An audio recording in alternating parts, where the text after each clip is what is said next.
Assalamualaikum warahmatullahi wabarakatuh. Perkenalkan, nama saya Jessica Kristabella dengan NIM 2902777680. Di sini saya membuat video untuk menjelaskan atau meresum kembali materi yang sudah saya baca tentang risk management, isu manajemen, dan juga krisis manajemen. Yang pertama, risk management itu adalah proses yang dimana mengidentifikasi, menganalisis, dan juga mengendalikan potensi risiko yang belum terjadi tetapi bisa juga berdampak negatif untuk kedepannya. Dan tujuannya itu untuk mencegah, meminimalkan dampak sebelum risiko menjadi sebuah masalah. Yang kedua itu adalah isu manajemen, yang dimana itu adalah proses menangani masalah yang sudah muncul namun belum sampai menjadi krisis. Tujuannya untuk menyelesaikan isu dengan cepat agar tidak berkembang menjadi situasi yang lebih keruh atau yang lebih mengarah serius. Yang ketiga itu adalah krisis manajemen, yang dimana itu adalah proses menangani situasi kritis ataupun darurat yang sudah terjadi dan dapat mengancam reputasi perusahaan maupun operasional. Dan tujuannya untuk merespons secara cepat atau juga meminimalkan kerusakan dan memulihkan kondisi seperti normal kembali. Tuh.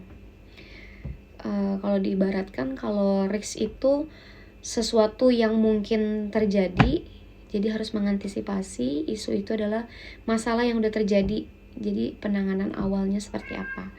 Dan krisis itu adalah situasi berat atau kritis, dan sehingga kita harus respon cepat dan juga pemulihan.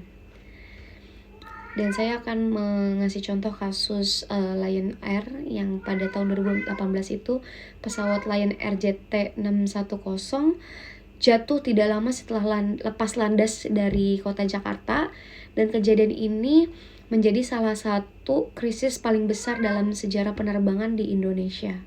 Dan dampaknya itu sangat luas, mulai dari duka keluarga, dari duka keluarga korban, sorotan publik, investigasi besar-besaran dari pemerintah dan lembaga internasional.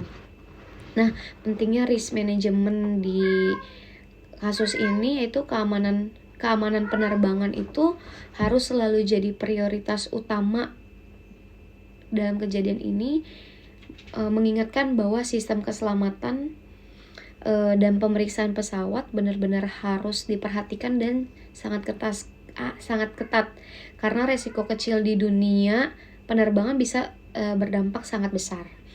Dan pelajarannya, keselamatan itu bukan rutinitas, tapi harus dicek terus-menerus gitu.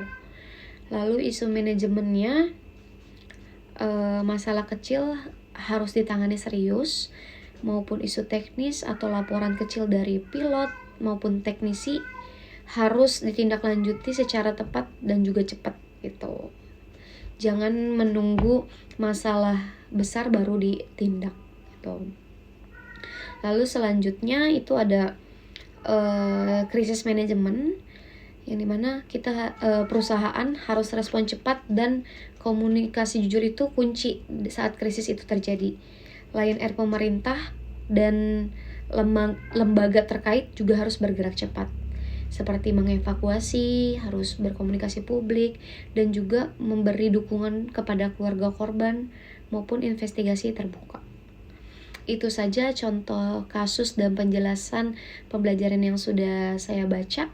Terima kasih.